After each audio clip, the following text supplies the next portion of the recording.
Please subscribe to help you and your motorcycle perform better. I want to be a rider, I want to have a motorcycle, I want to get into this sport.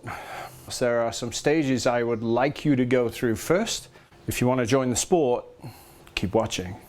So this is generally where you figure out you're either going to get it and continue, or you're going to realize that I'm not ready for this yet. Which doesn't mean you can never be a motorcyclist. It means you need to go back to stage 2 and practice some more in stage 2. And if you revisit stage 3 times and you're still not liking it, then motorcycling is not for you. It's not a bad thing. Anything goes wrong with my house with electricity, guess what I do? Get the checkbook out. I am not touching it. I'm not going anywhere near it. It's not for me. So, as Clint Eastwood said in Dirty Harry, man has to know his limitations, but in the politically correct world we exist in today, a person should know their limitations. So, stage 3, why do I say this? Because it involves,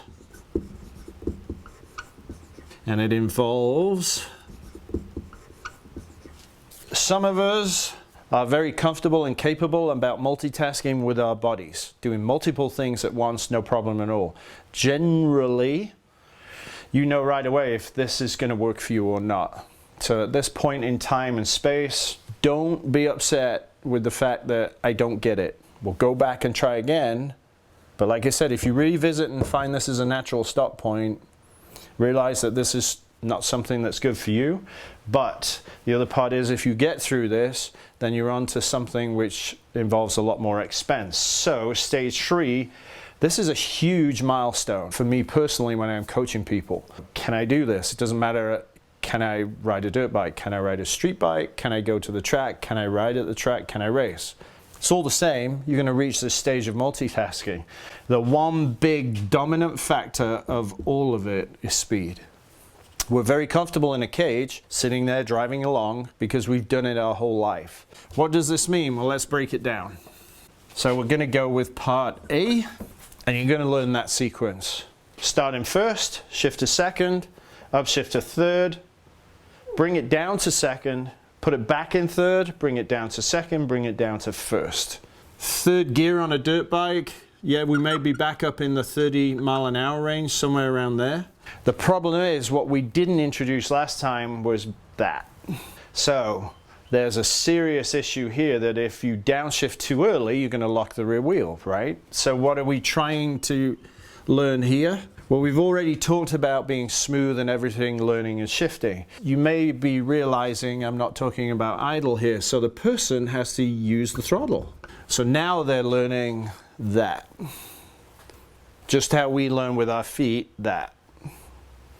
So at this point, we're actually using the throttle to accelerate.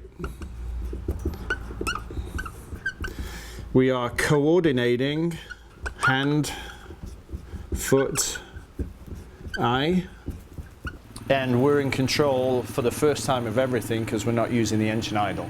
The constraint we're going to run up against when we're learning is the amount of time or distance that we have to accomplish this. So we need enough space, and we're still going in a straight line because we're still learning the base skill. Can you relax? Can you run through the tests, do this, get it all done, turn around, put it back in first, do it again, over and over and over and over until you're comfortable. In that, you're mastering the worst downshift that all of us do, where it is the most difficult because of the RPM difference, second to first. The other part is, if we're teaching, what we can't allow is 1, 2, 3 right now. They've got to use that. Now, in some cases, it might be good to have a cone as a shift point. And what that does is take away a lot of stress for the individual. I'm in first, I'm going, okay, I've got to get to that cone, and when I get to that cone, I can shift. Okay, okay, shift. Okay, shift. And a series of cones takes all the drama away, because then they're locked into time and space, they're comfortable with the speed, they can execute the skill.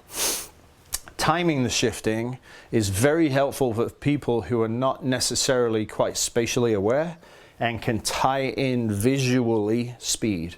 Nor some people can't hear the engine and don't understand that noise. If that's the case, giving them a shift point with a cone is very helpful for them to lock in and segregate everything into simple tasks that are executable. The downside, right, our negative is going to be that second to first. We all communicate in different ways, so slow clutch release is going to take away quite a bit of the risk of locking the rear wheel. That's fine. Slow speed is going to take away the risk of locking the rear wheel. That's fine. Some people might not get that, so saying wait till the engine gets quieter, because when it's revving higher it's louder, that may work really well for them to give their something to lock into. And if they really struggle, would that be helpful? Now, if that's helpful, that's again going to tie them into space with speed. And the first thing we may have to go back to is that. Just gently letting the clutch out. The most time I've spent doing this is about 3 hours, because it was slow step, slow step, slow step, building confidence the whole time. This came after the 3 hours where it was a focal point because they were struggling to get that accomplished with stability and confidence. So then you can make this, because it's a negative, you can make this its whole own exercise. Now, depending on the person you're working with, or if it's you that's learning, if this is what's most fearful, then you master it first. You take it by the horns and figure it out. So maybe you do this first, because then when you get to do this entire drill, then it becomes easy, rather than go all the way to the end of the drill and then go, ugh. Maybe you do this first. So you can try both ways and see what works best for you. Leverage everything by using a cone to lock yourself in time and space, or a person you're helping, and then figure out where the struggle point is and work hard on the struggle point. The throttle acceleration, if you are curious as to why I haven't put a percentage, I don't want one. I want the person to figure that out for themselves.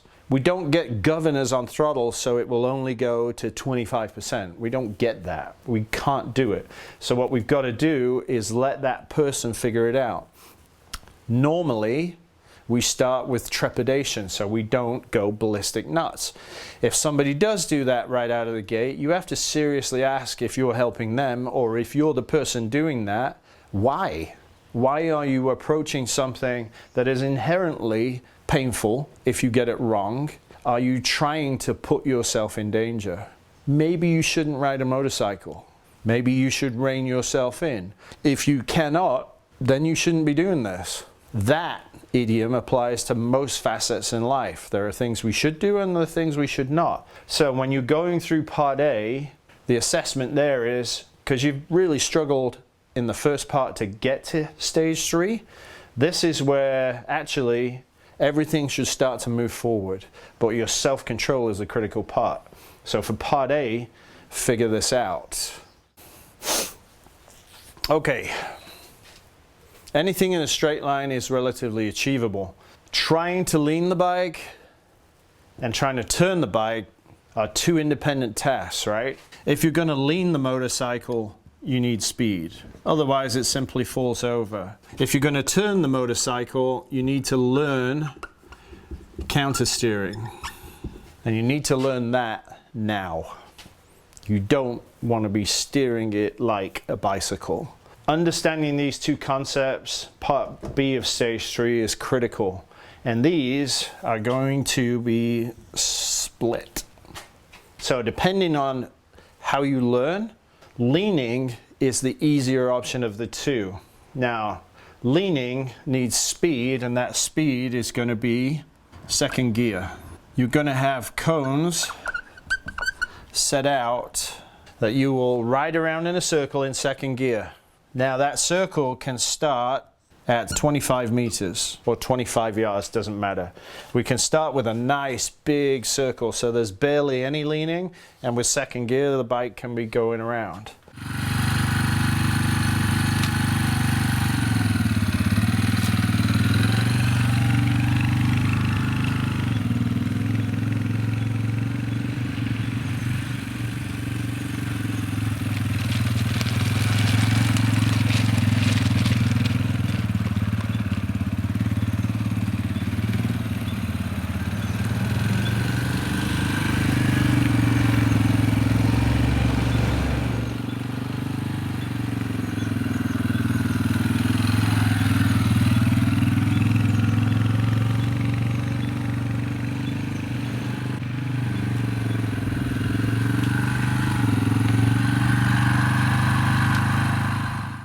So that's fine. Then you've got to make them change direction and go the other way.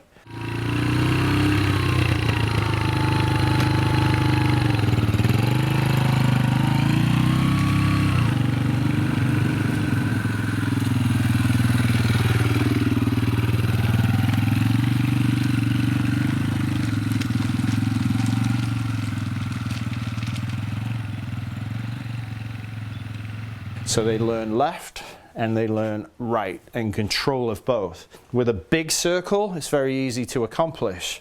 As they get more and more comfortable, that circle can go from 25 to 15 to 5. Here's easy, because in second gear you can just roll around and you can keep the speed constant. It's a big circle, you have nothing to worry about. As you bring it down to 15, now you've got to concentrate a little bit because that circle's tighter. Now you have to manage speed. So some people will naturally go slower.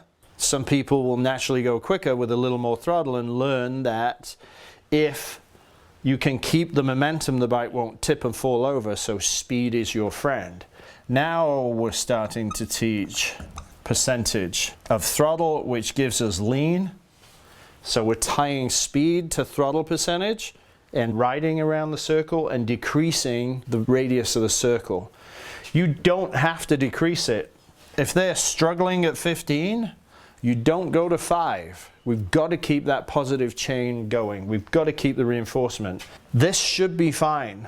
No matter what the age, height of the individual, that has always proved to be a big enough radius to go around.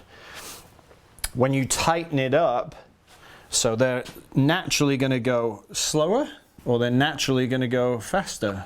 So at that point we're dealing with speed. If you slow down in 15, your lean angle has to be reduced to get around. If they go faster, your lean angle is going to be a little more, but you've got to sustain the throttle to keep the balance between speed and lean. So when they're here, now we're getting very close to being able to put somebody on a road bike. But they have to accomplish this. I will always teach this part first and then move across to turning, because at that point they're comfortable with leaning the bike, right, left and right, but now we have to introduce the concept of turning. So then we have a series of cones, and only 4, which are 10 meters apart. And you can have them go this way,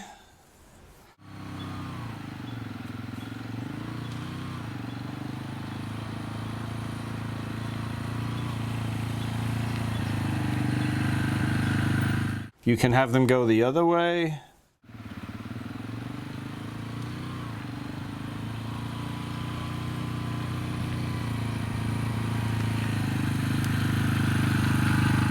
But when they get here or there, they have to stop, because we need to reinforce everything we learned in the beginning of clutch control, right? So at this point, all we need to do is get them leaning and turning this way.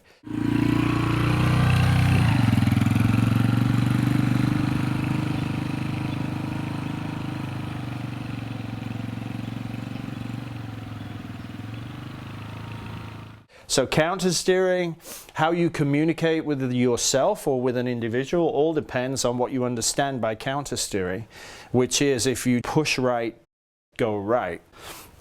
So with a lot of time and a reasonable amount of speed, Here you're probably going to be running at 15 to 20 mph is about the normal speed. At that point you push and the bike goes that way, and you can control it with the throttle and bring it back. And you go both directions, so you get the symmetry of turning both ways. Stopping at the end creates a sense of accomplishment. I can do this. It's short, it's quick. Stop, turn it around and bring it back and do the same drill again. With the emphasis on push right, go right. Push left, go left. And at slow speeds, it's not push, right? It's push. So again, very low impact energy involvement with the motorcycle to accomplish this. What speed is there? So at this point, we're going to stay in second gear, because that will give us enough momentum to be able to do it. But it will also, if they get very enthusiastic with the red limiter,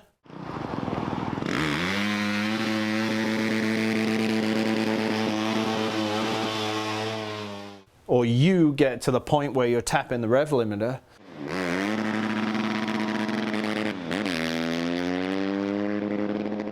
with the throttle, then you're much more comfortable turning and leaning the bike. You hit the rev limiter, you don't need to go faster yet. Maybe you could go quicker and use a smaller radius and challenge yourself that way by going down, around, and back and tightening everything up. So with that speed, instead of a nice long swing to get used to the turning, you can start straight lining it, which means push, push, instead of push. So you can expedite the way you work the bar. And so what we get to next is part C. So if you're helping, just watch and stand back and don't say a damn thing. If it's you, get on with it. So, task 1, use first, second, and third. Same course, building on the same positive reinforcement. You can use whatever gear you want, I don't care. And you can use throttle. Percentage is up to you. You can go as fast as you want, I don't care. You can decelerate, now you're going to have to time both. Because at some point, you have to take control of this, and you own it, or we have to let go, and let's see what you do. So hopefully the person doing this doesn't go, woo, crash, right? Because that's just not what we're looking for at all. Hopefully the person doing this is a little bit daunted by the challenge and starts off in second gear, goes back to everything they know, gets to the end here, and physically turns the bike around and does the course again.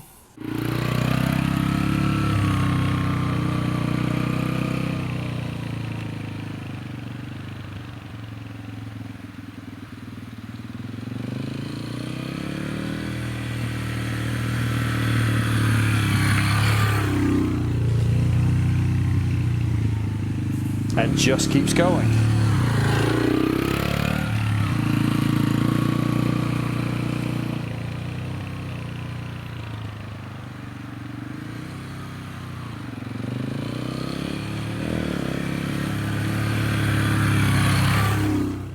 With this can come a great deal of success. So the question is, do you continue on in dirt or do you go to the road? This is wide open space. This is awesome. Getting on a motorcycle in an urban environment is not awesome. It's awesome when we get to the countryside and there's less traffic and the roads are open and they're twisty. Then it's awesome. This is awesome right out the gate because you're in a confined space and you can do what you need to do and really leverage the environment you're in.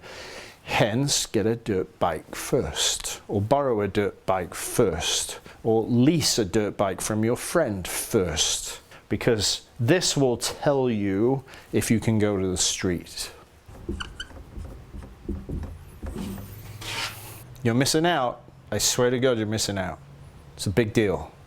But if that's your disposition and you are going straight to the road, fine.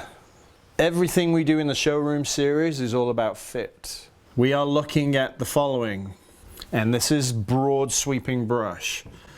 We're looking at a cruiser, we're looking at a standard, we're looking at a tourer, and we're looking at a sport bike. Depending on your height and your inseam, a cruiser might be the only bike you can start on, and that's okay because you're trying to get involved in our sport. A standard motorcycle is definitely taller. A tourer sport, a touring bike, is way bigger on engine size and weight, and a sport bike is a little more compact, but a lot more painful on ergonomics. So inseam is going to be your first consideration for any of these bikes. The next thing, spine plus arm length, this. And how we check that is steering stem to belly button. If you have a short spine and short arms, you can't reach far. So what's that going to do to your body? You can't ride a motorcycle like that. It's not going to work. Can you comfortably reach the bars? All of these have different bars. They all have different shapes. They all have different widths. So here, the next thing you have to do and look at, what's your day job? If you work with this all day, then this is your natural comfortable position where your hands are inside your shoulders. So naturally for you, the worst you'll go, the furthest you'll go, is your wrist and your hand level with your shoulder joint. There'd be a straight line through there. That's about as comfortable as you're going to get because every day is this. If you work with your hands every day, you come at everything like this. So your hand position is usually somewhere around 20 mil outside your shoulder as being comfortable because you do that. So what's your day job is going to equal, what are most cruisers like? Is that going to work for you?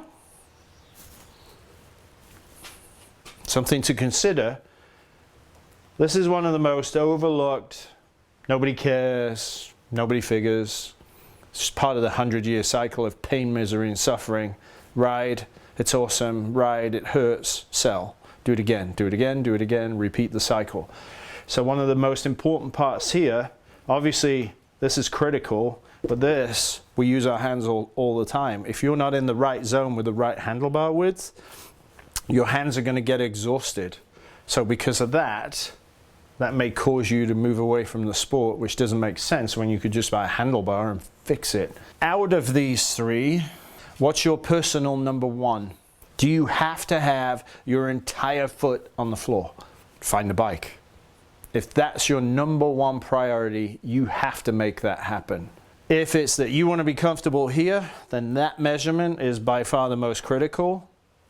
So you have to take a tape measure with you and measure those distances and figure out which is the distance that works for you. How many people do you see in a dealership with a tape measure?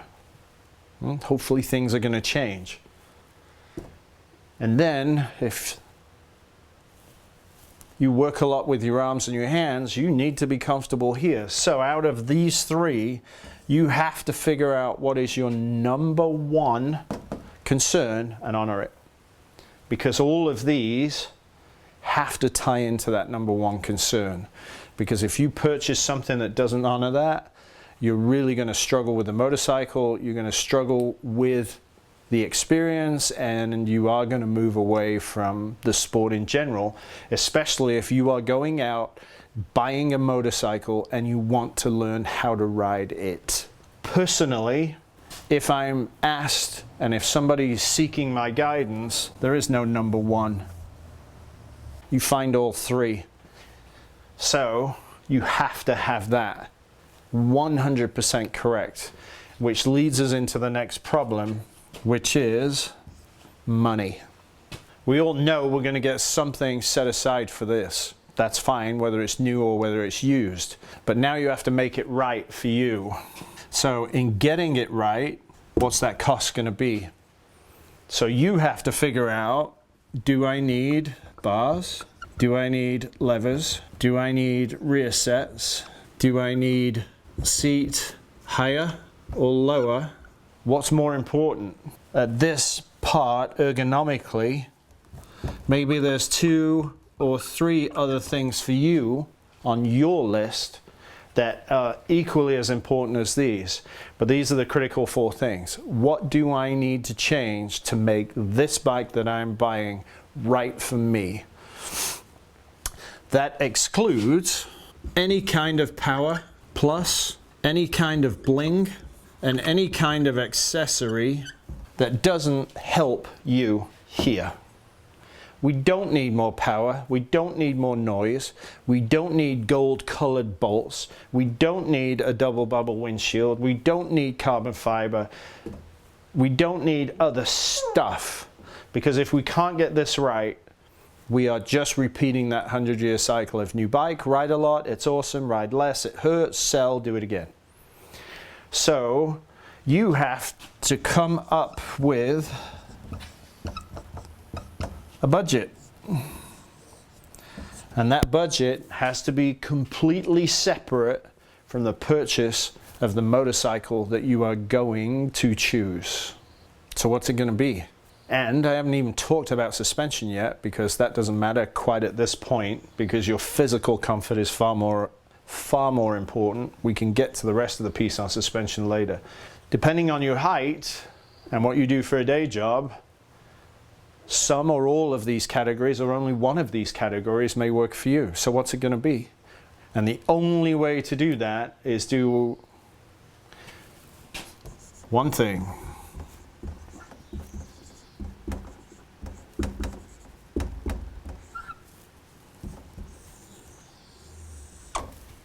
Go sit on bikes with a tape measure.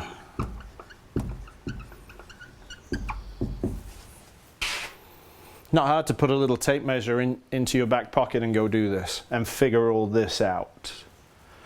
Because in the end, a motorcycle purchase is an emotional choice. You can see 5 yellow bikes in a line and pick one. Who knows why, but we do. So if you're going to buy a motorcycle that you want, what's the budget going to be to make it right? Because if this is your first motorcycle, everything you do here, all this decision-making process right now, right here, is going to define your motorcycling career. If you like pain, misery, and suffering at home, more power to you. Enjoy it. But when it comes to a motorcycle, we're all about mitigating risk, and part of that risk is fatigue and pain. And if we don't get this right, all you're ever going to suffer on a motorcycle is fatigue and pain. And we are long past the stage of being a shut up and take it community. We can make all of this happen for us because the aftermarket is enormous. We can find anything that we want, literally. So, you're skipping the dirt, you're going straight to this. This all has to happen before you get on the bike and ride it. Because if you're trying to ride something and learn it, and all this is wrong, what the hell are you doing? You are just making negative after negative after negative, which is not a good situation where we are extremely vulnerable. Dave Moss can tune your suspension no matter where you are on the planet via his remote tuning service. Contact Dave on Facebook or by email, dave@davemosstuning.com.